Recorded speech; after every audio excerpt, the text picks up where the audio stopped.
Most people look at Washington, D.C. and feel despair. Sol Erdman looked at it and saw a math problem. Cornell Theoretical Mathematics, Harvard MBA, 2 decades on Wall Street finding inefficiencies nobody else could see. Then he applied that same brain to the most broken system in America, the Center for Collaborative Democracy, the Grand Bargain Project, a practical, evidence-based plan to make government work for all of us again. Because dysfunction is just another inefficiency waiting to be solved. Ladies and gentlemen, Sol Erdman. Thank you. I always feel sorry for people who have to introduce me and make it sound like I have the credentials to say what I'm about to say. And so it's a fraud. I don't have the credentials. Nobody does. Because we claim, my team and I, that we know how to fix this broken political system. So we had a hard time coming up with a title for this talk, because what the Grand Bargain Project is about is giving the American people the power to fix Congress, which sounds crazy unto itself. And then what's missing here is we need your help to do the second part. We know how to fix Congress, and I'll explain that to you momentarily. But in order for Congress, in order to do the right thing for the American people, to make AI work for the common good, we need your help. And I'll explain how that's so. First, I've got to prove that, like I said, that no credentials from what I'm about to say, but the data, we have the data. Oops. Okay, the maps. The maps are the first hint of the data we have. The map on the left, you may recognize it, is the result of the 2024 election.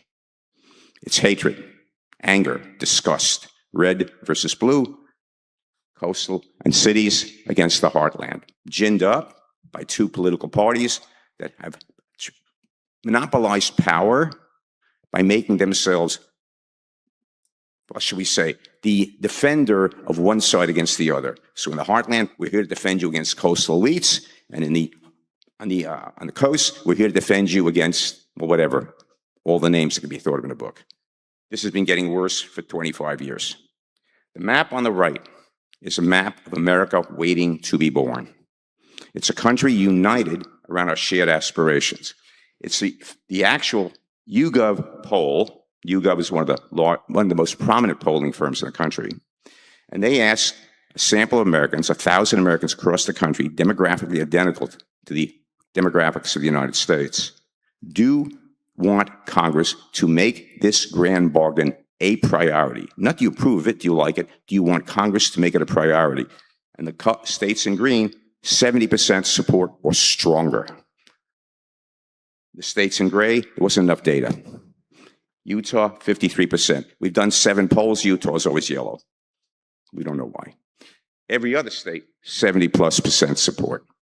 So how could it be that 70% of the American people, actually the number is higher than 70, the lowest number in any state we have data is 70%, the average is 83%. How can 83% of American people be united when at the same time they're hating each other? And the answer is this. These are 7 aspirations that are almost universal. We did a series of polls in 2023, this is by Ipsos and in Bold Research. People were asked, of the first 6 issues, which of these are critical to your own well-being? And for every one of these, at least 50% of the American public said, yes, this is critical to my well-being. There's hardly an American, I think there are 4% who say none of these are critical to my well-being, and the average is 2.5. Well, greater economic opportunity and growth. It's kind of obvious, of course people want that. Schools that enable our kids to reach their potential, healthcare we can afford that actually keeps us healthy, reliable, clean, affordable energy, curbing the national debt, fair tax code. The last one, we just added in October. And the reason we added it, we had come up with a grand bargain that actually advanced all 6 aspirations to an unprecedented degree, and we realized, so what? You have all these policies that would work for the American people, improve their lives in these 6 areas. If Congress is broken, you're not going to pass it. We had to do the last part. And fortunately, well, that's a funny way to put it, 70% of Americans say Congress is broken. The political system is broken. It's never going to solve another problem. So it's clearly a critical aspiration now of the American people. This is a really depressing slide. I'm going to skip over it. It's basically what the two parties have done in these 7 areas. And so there's one word that describes it all. Their performance is abysmal. I don't want to press you with the details. You may each think, oh, there's some bills that I think were really great. I'm not going to name them. Whatever bills you think were great, they were scored by the Congressional Budget Office to the following result. Yes, they will produce great results for some groups of people for the first 10 years and then screw everybody else for eternity. There is no fiscal consciousness in either political party. They're willing to spend any resources in order to satisfy their pet groups. That's the bottom line. That's the way the system works. Okay, how do we, a bunch of, there are 18 people on my staff, but we didn't have 18 people a year ago. We produced most of this when we had half that. We decided we have to get all the great ideas that are already out there in academia, in the think tanks, among stakeholder groups, U.S. Chamber of Commerce, labor unions, environmental groups, health organizations. There are hundreds of ideas out there that are great. We just said we have to identify those that meet 5 critical criteria. Enhance each American's life over time. A lot of people have great ideas for that. Boost efficiency, maximize benefits, and curb costs. Not so many have that. We said that has to be a criterion. It has to work over time for the future generations. Third, work well together. No one has ever tried to do all 7 aspirations in one package. And they said to me when I started, "You're crazy." I said, "Yeah, I am.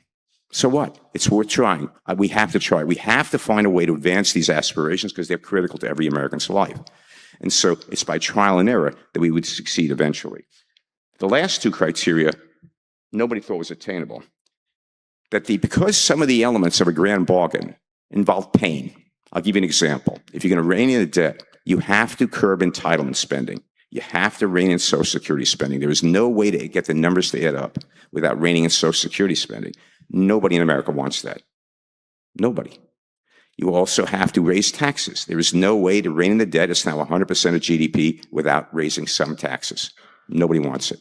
So you have to produce a package where everybody wants the benefits so much they said, okay, I'll live with the pain. They also said that was undoable. Last one, you have to motivate each member of Congress to act in the public's interest. That actually, there are good ideas that have been out there for a while. But getting them enacted into law, never going to happen. That's what we were told. Here are the results. Now, nobody on my team, including me especially, thought this was possible. There are 39 reforms, and the question people were asked, do you want Congress to make this package of reforms a priority? Not do you approve it, do you want it to be a top-rung thing that Congress focuses on? 87% of Democrats said yes, and 83% of Republicans said yes. Can anyone here in the country believe that 83% of Republicans and 87% of Democrats would agree on today was, what day is today? Thursday. I flew across the country, I've lost track. So, I don't think so. We did not expect this result. But it's not only by politics. Look at it by ethnic group. The lowest number is 77%. By the way, the accuracy of these numbers, let me be clear. The YouGov said the margin of error is 3.6%, but that means for the total percentage, 83%. So for these sub-numbers, the degree of margin of error is probably higher. But what's staggering to us is they're so consistent. The lowest number is 77, the highest number is 92. Among races, you go among age groups, I think it's 78, I can barely see it. And then it goes up to 88. And income brackets, 78 up to 91. I can barely see, whatever. How is that possible? How is it possible there is such unity in the United States and nobody knows this? It's hiding below the surface. So this explains the maps. Like I said, the map on the right is America waiting to be born, because the only people who are aware of this data are ourselves, and the people they don't know the data. The people took the poll. No, of course we want this. I will tell you, we've also done about 10 focus groups, and people always say to me, of course we want this. Why is that a question? I've had politicians, far left, far right, in the middle. Of course my constituents want this. I'm going to show you the actual contents in a minute. This is a number. This is the last poll. This is a mind blower. And I want to make a point here. We struggle over what the heading of this slide should be, because one of these numbers is what? How is that possible? The important thing is to understand is that Americans' hunger to see these aspirations met through these 39 reforms far exceeds their allegiance to any politician. Any politician. These poll numbers are the low, well, these are not poll numbers, these are a limited poll of 1,000 people, and they're not publicized, they're our data, but we have YouGov validated. The numbers for existing, both political parties and for the president, collapse. Now, the numbers add up to more than 100 because people could answer several. So there were a lot of people who said Donald Trump and Republican Party. There are probably some people who said other and the Democratic Party. But the other, only 4%, 37%, we don't trust anybody in the federal government. But once again, there is no allegiance to a politician that exceeds their desire for these 39 reforms. Because, well, I'll explain why in a minute. Okay, so we have this tremendous data. Okay, data polls don't change American politics, don't change American society, don't change history. We had to build something that would change history. And it's an app. It's a web app. Can't get it from the App Store, but it's on our website. And it's an invitation. Invites each user. It literally says, the heading on it says, let's create an America that meets your aspirations. That's the heading of the app itself. It's not a piece of, we're not arguing people. We're not telling people to do this. We're inviting them. Let's create an America that meets your aspirations. We simply described our work. We put together these 39 reforms this way. We want your honest evaluation. So we asked people to rate them by those 5 scales, from critical to mean others, to hate it. People say, you shouldn't use the word hate. I said, people do hate. Let them express their authentic feelings. Let them be real. No one in politics is real with them. We have to be real with them. They don't know who we are. We have, someone used the word trust in a talk, 2 talks ago, and I kept listening to that word trust. Trust in America is collapsing. We had to build trust, and they had no idea who we were. So we had this app. Now I'm going to show you some of the details. Can you read this? Is it possible to read this in the back? In the back, you can see it. So I don't want to read it. I'll let you read it because I want you to get the flavor of the invitation. We want people to see it's not just sound bites. It is actual policies that they can understand and that really are the distillation of the wisdom of the policy community. So I'll give you an example. Schools, employers, unions, and others to constantly improve and expand training for workers for higher paying jobs. Now, how is that not a no-brainer? That's the most popular line in the entire program. But I'm thinking to myself, how is that not a no-brainer, and why has government never done this? The American people say, of course we want this. Government has never thought of doing it. Now, the fourth one, I want you to look at that. That's about AI. This is the poll that was released in January 6th. It's the first time we introduced an element of AI. Why? Obviously, it's critical to American society. There is no consensus on what should be done about AI. That's number one. We're not policy experts, and we certainly are not experts in AI, far from it, which is going to come the invitation to you to participate in fleshing that one line out, making it much more meaningful. That's where I really want to engage all of you, as many of you who want to really have government do the right thing. All of these, as I say, are simple for most people to understand, and that's why it draws so much support. They say, of course, we want this. So you see the 5 ratings in the bottom. You can rate them all in a package. I've done it this way just to show it to you, but the user can go through it one at a time. We can go through them in groups by each category. So this is economic mobility. In order for each user to evaluate the total package, the end result is put in what we call buckets, 5 buckets. So everything you rated by each of the categories is in these 5 buckets. You can say, look at the critical, me, and others, the good ideas. Are they so good that I can live with the stuff I dislike and hate? And this is the decision page. And basically, once again, we're simply stating facts. We're stating that over 80% of citizens want it. Congress has never enacted any single one of them.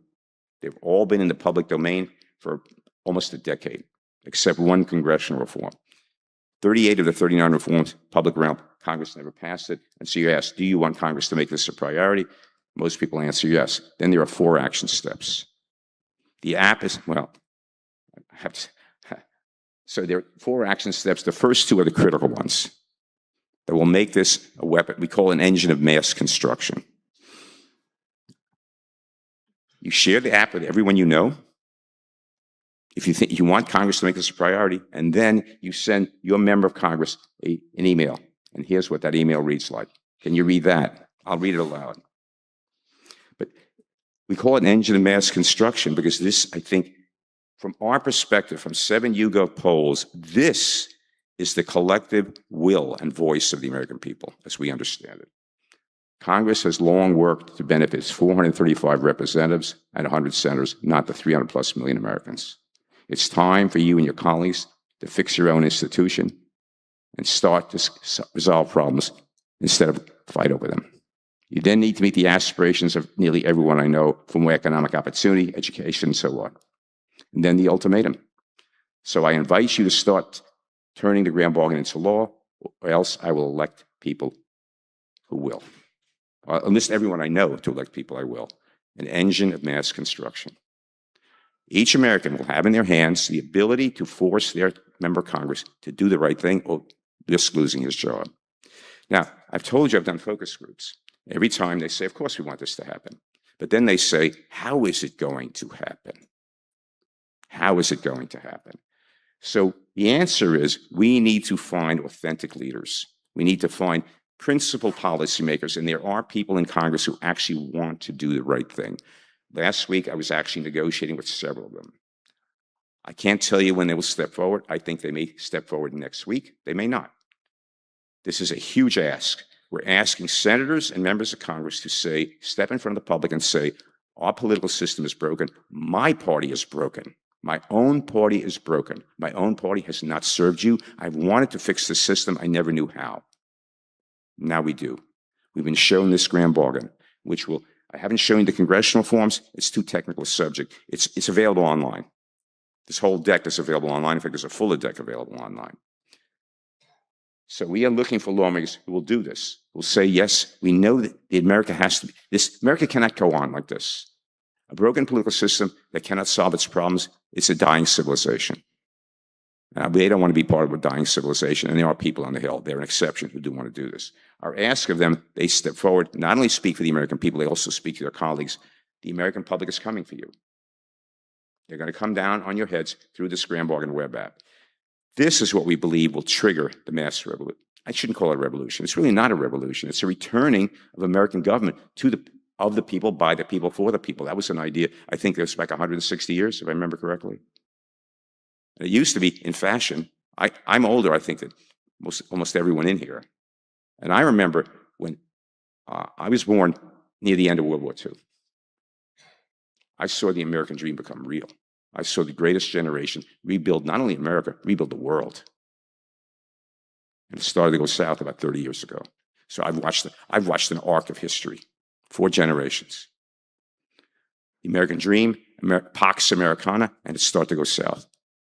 The 1990s. This is their right. The American people have a right to a government that works, but the rights won't make it happen. The Grand Bargain app is designed to make it happen. Okay, this is a summary. I'm going to skip this. This is where we need your help. So, totally democratizing AI, creating AI in the hands of a user. They control the product they have in their hands. Of course, that's great. But you still have massive concentrations of wealth in a few hands controlling AI now. They're controlling it. They're draining capital, electricity, natural resources from other critical societal needs, and no one is controlling them. The amount of capital going into AI, my first career was in the stock market. There's more capital going to AI than everything else. Capital spending, more in AI but who's benefiting from it? They're talking about all of it, about all these tools, but the moguls controlling it, they are not, I'm not going to name them. You know the names. The biggest names are not out for humanity. They're out for themselves. But the opposition to the control of a few hands is fragmented. There are a million ideas. How do you rein it in? And that fragmentation guarantees you the moguls are going to succeed. They're going to buy the politicians. They will succeed. How can you change that? Well, the Grand Bargain app unites the public in pressuring policymakers to advance their shared interests. I showed you one line in AI in the app. We're asking you, this community, help us create a policy that meets 4 criteria. And this is just our initial thinking. It has to advance widely shared aspirations, namely the 7 at the beginning. health, health, education, welfare. By the way, you may have heard of the happiness index. Happiness index has 6 or 7 elements. They're the same as the 7 aspirations. So they're not just American aspirations, they're universal. They are the elements of a healthy society. So AI should advance widely shared aspirations. Should it not? If it doesn't, how can it suck up all these resources? If it's doing net harm if it's not advancing shared aspirations. It has to incentivize technical innovation. That's the beauty of the capitalist system. Third, it has to prevent concentration of power for obvious reasons. Power corrupts, and power will just accumulate more power. And the last one, it has to inspire most voters to support it. And so that's what we've perfected. We've perfected an ability to understand what will fly with the American people. This is a very complex task. My team certainly is not equipped to do this. We want to work with you to do this. Come up with AI policy that will advance human aspirations that the American people will buy. I have no idea how long it will take. I do believe it's necessary. I do believe it's a massive force, AI, and to leave it in the hands of a few would be a travesty. And so the Grand Bargain is a tool. The app is a tool for the common good to prevail. We need your involvement. Thank you.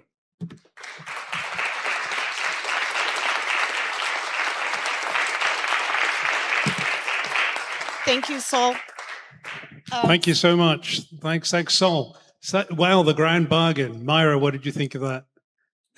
It's the second time I'm seeing it, and nothing makes more sense. We've got time for a few questions. Sol was the last speaker, but there's lots of time. Yep, we got one here. Hi, thank you for the presentation. Looking forward to playing with the app and filling it out. I represent an organization focused on democracy reform, and I think a lot of what we do is trying to reform our systems so that these... What's the name? Well, Equal Vote is the name of our organization. We primarily focus on voting method reform, and the idea is to try and create the system so that people who support these consensus policies can be elevated forward. And I'm curious, from your conversations with regulators, if you find that, how much of the picture do you think will public pressure fill versus reforms to our system? Do you feel like public pressure will be sufficient for a lot of our regulators, or do you think we need other reforms top of that? It's not sufficient because it has to have content. It has to have content. And so in the Grand Bargain, when you go through the app, there are 3 reforms that will specifically end the 2-party monopoly, will make winning elections much more competitive. And you may be familiar with them. Open primaries. Yeah, do you want to use this? Sorry, I always do that. So open primaries, right now, each of the 50 states, not all of them, most of them are subsidizing the 2 parties. They pay for primary elections. They're helping 2 parties, private organizations. They're paying for them to do that. Congress has the right, Article 1, Section 4 of the Constitution says Congress may at any time, change the time, place, and manner of House elections. 2 of the reforms in the Grand Bargain are end closed primaries. They can only be basically they're called jungle primaries. Open, everybody competes. Everybody. Independents, third parties, Democrats, Republicans, whatever. You do that, winning elections becomes much more competitive. You cannot just fill the seat and stay there forever. It will end 94% incumbents year after year. Second change, end gerrymandering. Eliminate the rights of states to draw congressional districts. There are 4 statistical methods that have been tested over and over again. They're extremely neutral. They don't bias. So you have to have those 2. Those are part of the Grand Bargain. The third one is my invention. There are collaborative problem-solving methodologies. So you can get stakeholders together. I'll give you a specific example, and this goes back to the 1990s. Heads of the Dow Chemical, General Motors, Chevron Oil, Pacific Gas and Electric met face-to-face with heads of, I'm trying to remember all the names, Sierra Club, Environmental Defense Fund, Wildlife Conservancy, Federal Wildlife Federation. And they hated each other. They had been fighting in the courts. They were ready to kill each other. With correct facilitation, they reached unanimous agreement on a 185-page plan to basically resolve every environmental problem of that time. The basic agreement was industry would agree to massive increase in environmental standards. You have to reduce pollution by much more than up to now, but Industry gets the latitude how to do it. No detailed regulations, let them use their own ingenuity. The point is, if stakeholders sit down together, and they've been fighting for each other for years, they're squandering energy, they're wasting time battling each other to a stand. One guy's side may win, then the other side wins. Net, everybody loses. Stability, that's win-win for all. It's good for the individual players. If you have the right conveners, you can get stakeholders to reach agreement on almost anything. The third reform that's in the Grand Bargain is you have to create a stakeholder environment in Congress. How do you do it? For every bill, including the task force, you have to create a bunch of, you have to have spokespeople for the various factions of Congress in one task force. This is the complicated piece. There's an article on our website, How to Turn Congress into a Problem-Solving Institution in a Week. So if you go to that article on our website, it will explain this in detail. But it's basically use well-established stakeholder convening methodologies to reach agreement in the most, one of the most broken institutions that exists. These three reforms, we believe, will turn Congress into a problem-solving institution. So I totally support all the reform movements out there. These three, though, have the consensus now of 83% of the American people. There's a question over here. Let's, yes. Ben. Yeah, I mean, I like these policy suggestions too. I have a sort of devil's advocate question on this. I'm used to it. I mean, suppose we accept 80% of people like these things. It doesn't necessarily matter if they care about other things more, right? Like, you got a whole bunch of people who care more about making abortion illegal. But they don't. Well, I know some who do, and certainly I know a lot of people who care more about not being mean to immigrants than to these things. I mean, so I guess I'm doubting that these are at the top of 80% of people's list, even if they are in the common intersection. So I think having an intersection is good, but if people have other things that are opposed, that are very, very important to them, it seems like there's some other sort of bridging or communication process that's needed. The map on the left is not an accident. That is by design. The two political parties function by taking subject division. Notice these are all in the same direction. Greater economic opportunity, school. These are all in one positive direction. Yeah. Abortion, wait a minute. Abortion, we want to make it fair, safe, and legal. We want it eliminated. Gun control, we want to take all guns away? No. Guns anywhere, wherever you want it. These are polarizing issues at the very core. At the very core. They are ginned up by social media to do this, to provoke primal emotions of fear, anger, disgust, and hate. To assume that these are inherently primary issues for people over these is a false narrative. You're not assuming they are or they aren't. It's not actually clear to me. I'm saying the number of people who are going to make abortion a higher priority than their kids getting a decent education, it's not true. It's simply not true. They prevail. They control the political narrative, so that's what you see. Okay. No, I'm saying the polling, I'm not arguing with you on basic opinion. I'm saying these are the facts. These issues are polarizing because there's nothing else. There's no common narrative. Therefore, I can be polarized on abortion. At least I can get something. I can fight against abortion. I see some success. I don't know. These religious beliefs appear deeply held. But I mean, this would be a very lengthy conversation in any case. One more anecdote. That sounds like an after-party conversation. I think it's so we've got time for a couple more. There's one at the back. There's one at the front. You got the mic? Yeah, great. It's an interesting point you make. There's the term distort, divide, deflect, dismay. There are actually four more of them.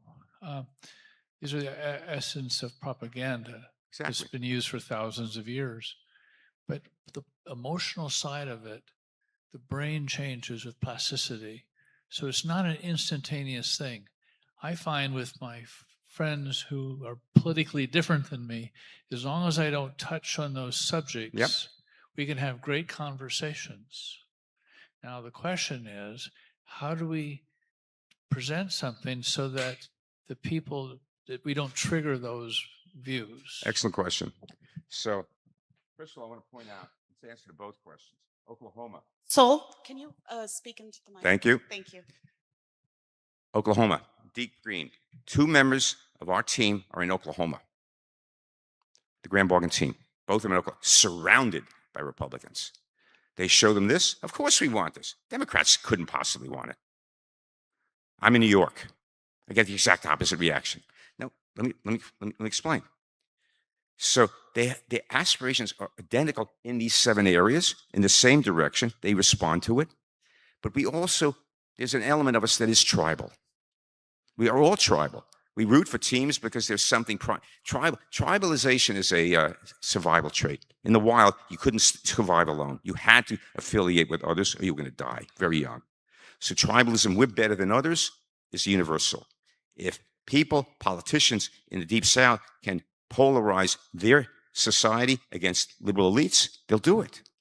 If people are satisfied with their lives, very much harder to do. It's impossible to do. Yeah, of course. He's stupid on that issue. I can't talk to him about it. I love him anyway.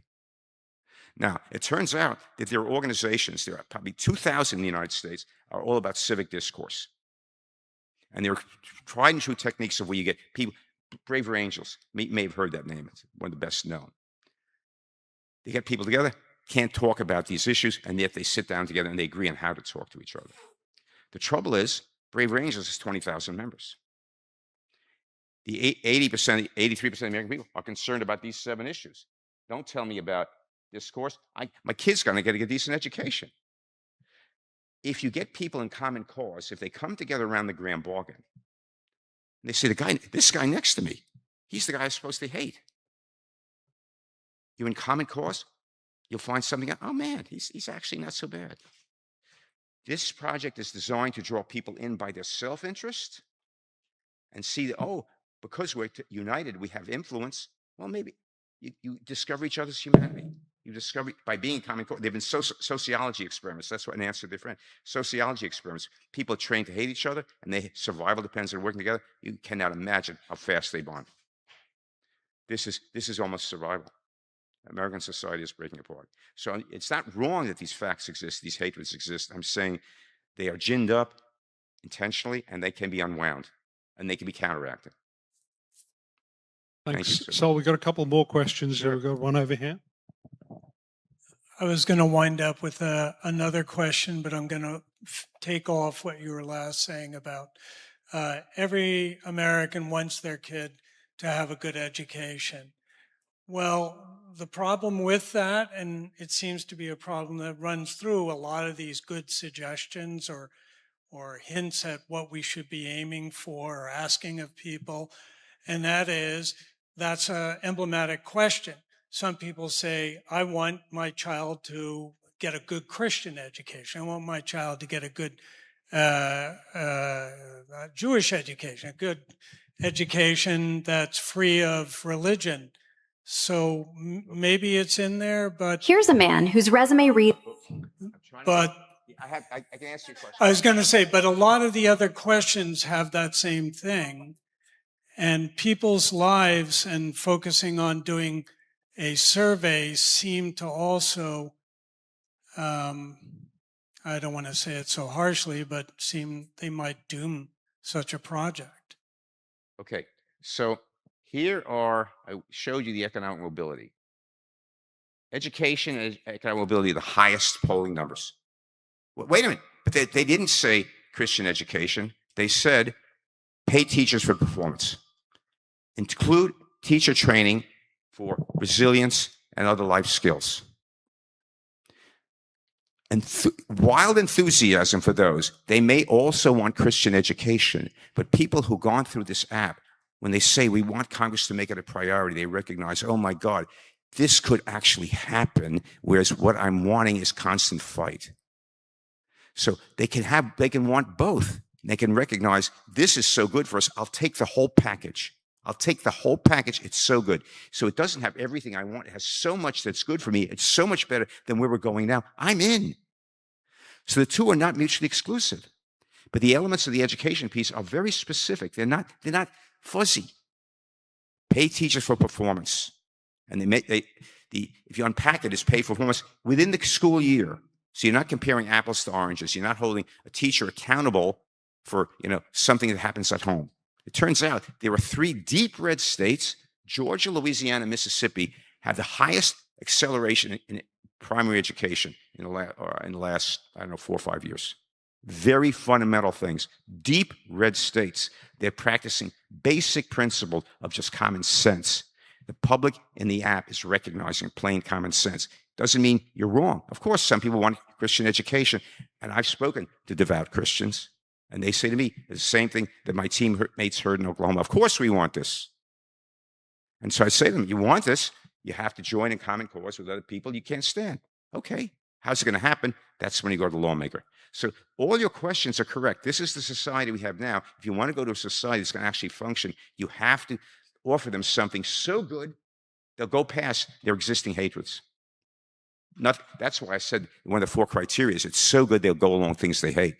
So we're going to discuss further how the choir community can work with you to get the Grand Bargain project actualized and communicated to a broader audience and make it maybe go viral.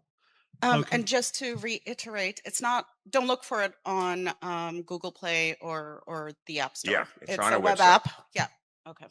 And a larger slide deck is also, if you look at this on the website, it's overview. It says overview, I think, at the top. That is a larger slide deck that goes into the elements of the congressional reforms. Thank you, sir. Thank you, Sol. Well, I think this might be in line with what Sol was talking about.